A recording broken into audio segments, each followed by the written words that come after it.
Hello नमस्कार दोस्तों, स्वागत है आपका सुपर 50 में। आप सभी जानते हैं कि उत्तराखंड में जो एनआईएस डीएलएड शिक्षक थे, उनको वो लगातार भर्ती प्रक्रिया में शामिल होने की मांग कर रहे थे। सड़क से लेकर कोर्ट तक उनका संघर्ष अभी जारी है, लेकिन अभी तक उनको मौका नहीं मिल सका है। लेकिन आज अरविंद पांडे ने अंत में थक हार करके आज विभाग को उन्होंने आदेश दे दिया है, और वही खबर आज अखबार में भी छपी हुई है, आज जो आप तक भी पहुंच गई है। इस खबर का विश्लेषण करेंगे। वीडियो को लाइक जरूर करिए, वीडियो के अंत तक जरूर देखिए।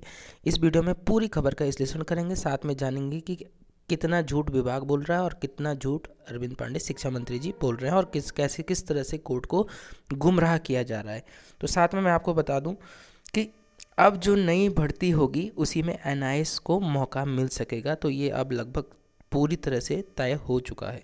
साथ में मैं आपको बता दूं कि क्या मामला था कि एनआईएस डीएलएड एलिमेंट्री एजुकेशन प्रशिक्षितों को प्राथमिक शिक्षक भर्ती में प्रक्रिया में शामिल होने की मुराद पूरी नहीं हुई है, लेकिन आगे होने वाली नई भर्ती में इन्हें मौका दिया जाएगा। शिक्षा मंत्री अरविंद पांडे ने इस संबंध में विभाग को निर्देश दे दिए हैं। तो ये विभाग को निर्देश मिल चुके हैं, मतलब जो आगे की भर्ती होगी उसमें एनआईएस को मौका मिलेगा। हो सकता है थोड़ा बहुत जो नियमावली है उसमें भी संशोधन अब विभाग करेगा, तो देखना यही होगा कि क्या संशोधन उसमें होता है। साथ में मैं आपको बता दूं कि जो एनसीटी के जो लेटर था, वो 6 जनवरी को जो पत्र आया था, इसमें कहा है कि एनसीटी में मान्यता पत्र देर में आया, लेकिन ये सरासर गलत है। जो एनसीटी का जो लेटर था वो स्पष्ट हो चुका है, कोर्ट में भी ये प्रूफ हो चुका है कि एनआईएस डीएलएड का जो लेटर था वो स्पष्टीकरण था, ना कि मान्यता पत्र था। कोई भी डिप्लोमा शुरू होता है तो वो बिना मान्यता के शुरू नहीं होता है। हाँ, इतना हो सकता है कि जब उन्होंने हाई कोर्ट के जजमेंट को स्वीकार किया एनसीटी ने, तो उस दिन से ही वो वैलिड होगा पूरे देश में। ऐसा कहीं नहीं है कि देश के एक राज्य में वो 6 जनवरी को होगा, और उससे पहले विभाग में नियुक्तियां, बिहार इधर इधर नियुक्तियां हो चुकी हैं। लेकिन अंत में शिक्षा मंत्री जी, विभाग को सबको मानना पड़ा, और एनआईएस डीएलएड अगर पहले ही सड़कों पे उतरे होते तो हो सकता है शायद उनको पहले ही मौका मिल गया होता। लेकिन जो ये सरकार है, ये सिर्फ भीड़ देखती है, ये भीड़ तंत्र की सरकार है। आप समझ सकते हैं कि सरकार के हाथ में कितना पावर होता है, कोर्ट को भी गुमराह किया जा सकता है। साथ में इस भर्ती को पूरी करने में जो उत्तराखंड के महाधिवक्ता हैं, उनका बड़ा हाथ रहा। देखिए, इस खबर को भी पढ़ लेते हैं। एनआईएस प्रशिक्षकों को राहत देने की नियमावली में संशोधन किया गया, लेकिन यह नई भर्ती प्रक्रिया से ही लागू हो सकेगा। तो कोई संशोधन नहीं हुआ है, आपको बता दूं, कोई भी संशोधन नहीं हुआ है। ये ऐसे ही लिख दिया गया है, नियमावली में कोई संशोधन नहीं है। नियमावली में साफ साफ लिखा है कि एनसीटीई से मान्यता प्राप्त द्विवर्षीय डिप्लोमा, बस। अब इसमें कुछ नहीं है कि कहाँ से करके आओ, ये कुछ नहीं लिखा है। तो नियमावली में शायद कोई भी संशोधन की ज़रूरत है नहीं है, लेकिन दिखाने के लिए ये नियमावली में संशोधन जरूर करेंगे। साथ में नई भर्ती कब आएगी ये भी किसी को पता नहीं है। जो 500 पोस्ट आई थी उसके लिए भी एनआईएस वैलिड नहीं है।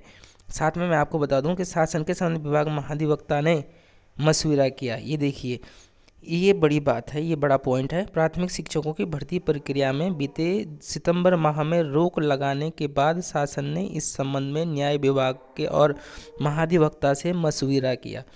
महाधिवक्ता ने भी शासन को पुरानी व्यवस्था के मुताबिक ही भर्ती प्रक्रिया जारी रखने का सुझाव दिया।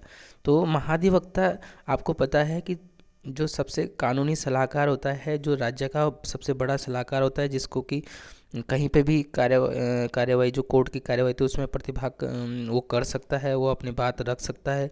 तो महाधिवक्ता के सलाह पे ही ये भर्ती शुरू की गई है। इसके बाद सरकार ने आदेश जारी किए, तो सारा का सारा जो मामला है वो महाधिवक्ता के ऊपर डाल दिया गया है। शिक्षा मंत्री जी आदेश देते हैं, उसके बाद ही महाधिवक्ता ये काम करते हैं। एनआईएस डीएलएड प्रशिक्षित प्राथमिक शिक्षकों की भर्ती प्रक्रिया में को मौका नहीं मिलने से मायूस हैं। तो मायूस तो होंगे ही, किसी की रोजी रोटी छिन गई है। इसके बाद हालांकि प्रशिक्षित अपनी मांगों को लेकर दबाव बनाने का सिलसिला जारी रखे हुए हैं। प्रशिक्षितों की ओर से अपने मांग को लेकर विभिन्न स्तरों के बाद शिक्षा मंत्री के दर पर भी दस्तक दी गई है। शिक्षा मंत्री अरविंद पांडेय ने कहा कि मौजूदा भर्ती प्रक्रिया के बीच में नई व्यवस्था लागू नहीं की जा सकती, इसकी भर्ती प्रक्रिया के विपरीत असर पड़ेगा। तो इसके बाद एनआईएस प्रशिक्षकों को भी शामिल करने के निर्देश दिए गए हैं। तो पूरी खबर का विश्लेषण मैंने किया।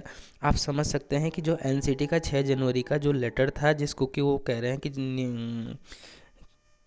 मान्यता पत्र, वो मान्यता पत्र नहीं, वो स्पष्टीकरण पत्र है, वो कि जो एनआईएस डीएलएड के अध्यक्ष हैं नंदन सिंह बोरा, उन्होंने उनके रिक्वेस्ट पे ये लेटर उत्तराखंड में आया है और कोई मान्यता पत्र नहीं है।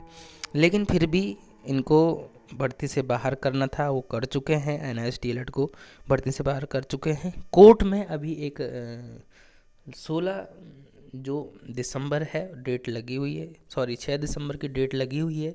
6 दिसंबर को जो निदेशक हैं एनसीटी के, उनको तलब किया गया है। देखना है कि एनसीटी के निदेशक का जवाब क्या रहता है और क्या काउंटर सरकार अब दाखिल करेगी। एनसीटी के नियमों के अनुसार ही भर्ती होती है और अगर एनसीटी को और कोर्ट को एनआईएस सही मिलेगा तो एनआईएस को इस भर्ती में लेना ही पड़ेगा। साथ में आपको बता दूं कि नई भर्ती कब आएगी इसका कोई प्रूफ नहीं है। या तो जल्दी से कोई नई भर्ती आ जाए तो उसमें फिर एनआईएस डीएलएड को मौका मिले। तो हो सकता है कि अगर एनआईएस डीएलएड सड़कों पे दबाव बनाए तो जो 1500 पोस्ट हैं जो खाली हैं विभाग में, अभी भी जो कह रहे थे कि मार्च तक जो सारे खाली पद हैं उनको भरने की बात हो रही थी, तो उन खाली पदों को एनआईएस डीएलएड को दिया जा सकता है। लेकिन ये तभी पॉसिबल है जब एनआईएस का एक एक अभ्यर्थी सड़क पे होगा। तो इसके बाद जो बीएड के जो कैंडिडेट हैं, डीएलएड के कैंडिडेट हैं, तो उनको तो भर्ती में मौका मिल चुका है। उनकी नियुक्ति प्रक्रिया भी जारी हो चुकी है, नियुक्ति पत्र उनको मिल चुके हैं। कई जगह की अभी काउंसलिंग बची हुई है तो उनको मौका मिल, लेकिन नई भर्ती में आने वाली नई भर्ती जल्द से जल्द आए, इसके लिए एनआईएस डीएलएड को सड़कों पे उतरना ही पड़ेगा। साथ में आपको बता दूं कि कोर्ट में भी अभी मामला है, कोर्ट से भी राहत मिल सकती है। तो ऐसी वीडियोस के लिए आप बने रहिए। आप वीडियो को लाइक ज़रूर करिए, टेलीग्राम चैनल को ज्वाइन ज़रूर करिए। Thanks for watching. मिलते हैं नेक्स्ट वीडियो में।